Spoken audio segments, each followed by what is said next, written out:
Hello friends, स्वागत है आपका माई हिमाचल न्यूज़ में।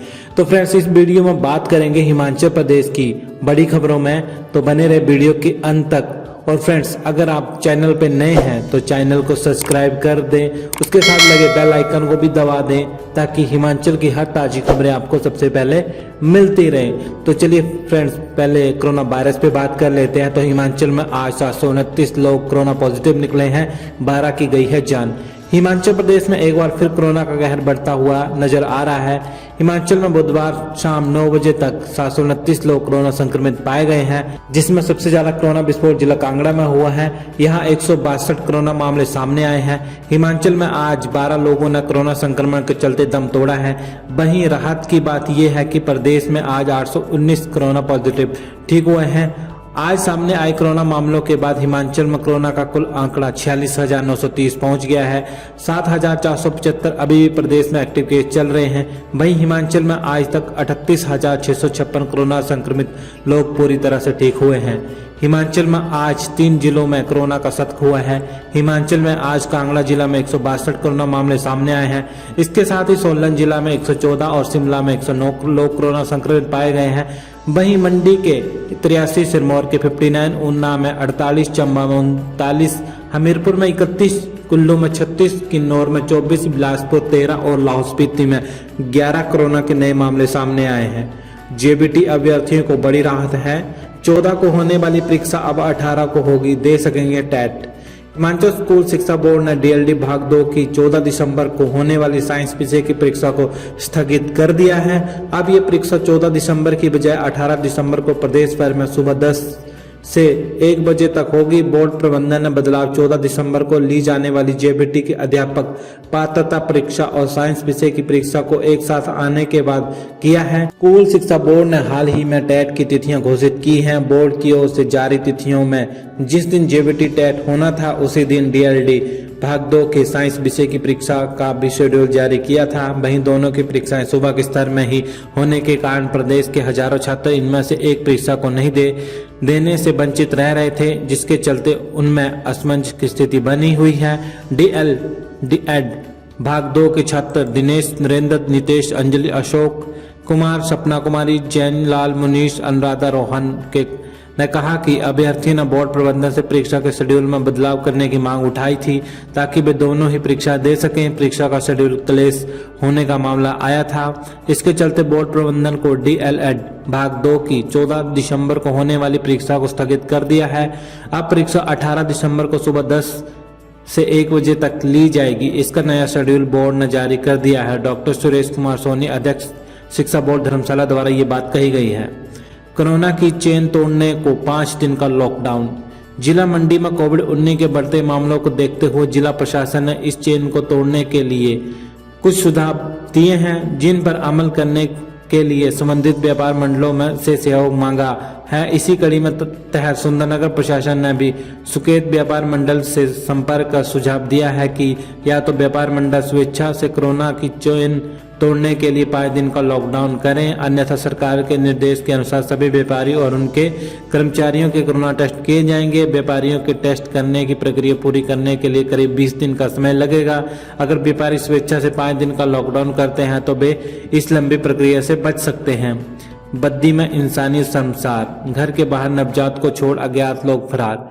बद्दी के संडौली गांव में इंसानियत को शर्मसार कर देने वाला मामला सामने आया है। यहां कुछ अज्ञात लोग एक घर के बाहर एक नवजात को छोड़कर फरार हो गए। नवजात के रोने की आवाज सुनकर जब घर वालों ने बाहर आकर गेट पर देखा तो कंबल में लिपटा एक नवजात लड़का मिला।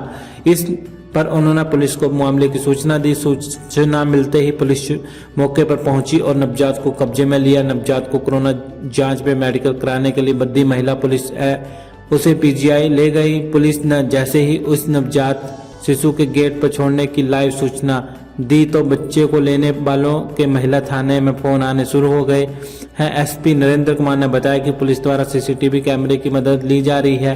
किसी ने नवजात को हरमिंदर सिंह के घर के गेट पर छोड़ दिया था। पहले इसके माता पिता के बारे में जानने का प्रयास किया गया, लेकिन जब कोई पता नहीं चला तो उन्हें पुलिस के हवाले कर दिया। पुलिस ने धारा 317 के तहत मामला दर्ज कर लिया है। पुलिस ने चाइल्ड हेल्पलाइन सोलन को सूचित कर दिया गया है। जल्द ही इस नवजात को उनके हवाले कर दिया जाएगा। हिमाचल में गाड़ियों की रजिस्ट्रेशन महंगी, आदेश तत्काल प्रभाव से लागू होंगे। हिमाचल प्रदेश में वाहनों की रजिस्ट्रेशन फीस बढ़ा दी गई है। सरकार ने फैसला लेने के बाद नई दरों के निर्धारण के आदेश जारी कर दिए हैं। मंगलवार को जारी आदेशों के साथ नई रजिस्ट्रेशन फीस लागू हो गई है। सरकार ने 6 से 8% तक दरें निर्धारित की हैं। जारी आदेशों के अनुसार प्रदेश के भीतर खरीदे गए नए वाहन जिसमें मोटरसाइकिल या स्कूटर की कीमत यदि 1 लाख रुपए से अधिक नहीं है तो उस पर रजिस्ट्रेशन की फीस 6% तक लगेगी, यानी कुल लागत का 6% पैसा सरकार को रजिस्ट्रेशन फीस के रूप में जमा करना होगा। यदि मोटरसाइकिल या स्कूटर की कीमत 1 लाख रुपए से ज्यादा की होगी तो उस पर 7% की दर से रजिस्ट्रेशन फीस अदा करनी होगी। वहीं बाहरी राज्य से खरीदे गए मोटरसाइकिल या स्कूटर की कीमत यदि 1 लाख रुपए से अधिक नहीं है तो उस पर 8% तथा 1 लाख से ऊपर है तो 9% तक की राशि रजिस्ट्रेशन फीस के रूप में अदा करनी होगी। ऐसे समझे कितना पड़ेगा बोझ। 1 लाख रुपए से कम कीमत वाले निजी 2 व्हीलर को अब देनी होगी लागत की 6% राशि, 1 लाख से ज्यादा कीमत पर 7%, 15 लाख रुपए से अधिक कीमत वाले 4 व्हीलर पर 6% कटेगा शुल्क, 15 लाख से अधिक पर 7% टैक्स कटेगा। तो कर्मचारी चयन आयोग ने रद्द किया 5231 अभ्यर्थियों के आवेदन, जानिए क्या है वजह। हिमाचल प्रदेश कर्मचारी चयन आयोग द्वारा क्लर्क पोस्ट कोड 803 के तहत एक पद को भरने के लिए आवेदन मांगे गए थे, जिसके लिए प्रदेश भर से लगभग 8,500 अभ्यर्थियों ने आवेदन किया था। विभिन्न पदों के लिए आयोग ने लिखित परीक्षा का शेड्यूल जारी किया था, जिसके तहत पोस्ट कोड 803 क्लर्क के एक पद के लिए 27 दिसंबर को परीक्षा आयोजित की जानी है। इससे पहले अभ्यर्थी को रोल नंबर जारी किए जाने थे, लेकिन उससे पहले ही आयोग ने अपनी वेबसाइट पर रिजेक्शन लिस्ट डाल दी है। इसमें 5231 अभ्यर्थियों के आवेदनों को पद के लिए रखी गई श्रेणी के आधार पर रद्द कर दिया है। कर्मचारी चयन आयोग के सचिव डॉक्टर जितेंद्र कमर ने बताया कि क्लर्क पोस्ट कोड 803 के तहत एक पद अनुसूचित जाति अनारक्षित श्रेणी से भरा जाना है। उन्होंने बताया कि इस पद के लिए सामान्य श्रेणी, अनुसूचित जनजाति और अन्य पिछड़ा वर्ग के अभ्यर्थी ने भी आवेदन कर दिया था, जिसे आयोग ने रद्द कर दिया है। पंचायत चुनाव में लगेगी 20,000 अतिरिक्त कर्मचारियों की ड्यूटी। हिमाचल प्रदेश में प्रस्तावित पंचायती राज संस्थानों के चुनाव कराने के लिए 20,000 अतिरिक्त कर्मचारियों की ड्यूटी लगेगी।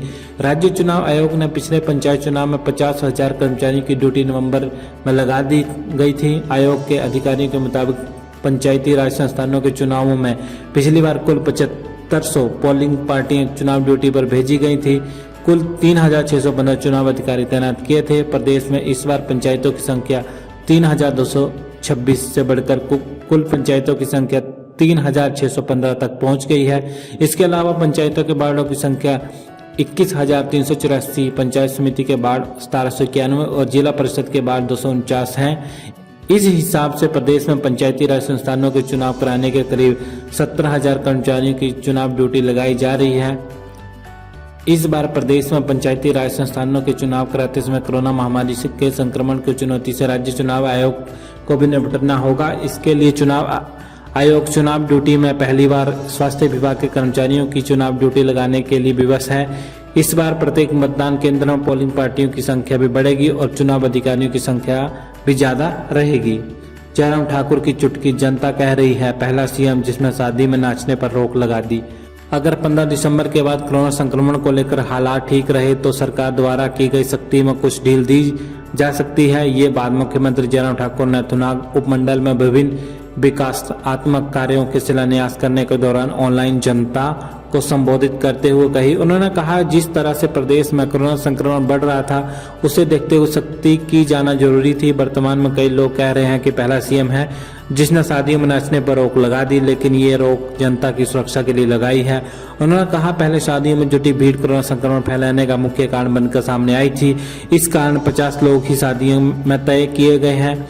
साथ ही जब लोगों ने नेताओं की जनसभा पर सवाल उठाए तो देश में पहली बार इस पर प्रतिबंध लगाया गया। मुख्यमंत्री ने कहा कि सरकार ने सारे कदम जनहित में उठाए हैं और इसका नतीजा भी सामने आ रहा है तथा मामले कम हो रहे हैं। तो फ्रेंड्स, वीडियो को लाइक कर दीजिएगा, चैनल को सब्सक्राइब कर दीजिएगा, उसके साथ लगी बेल आइकन को भी प्रेस कर दीजिएगा। जय हिंद, जय भारत।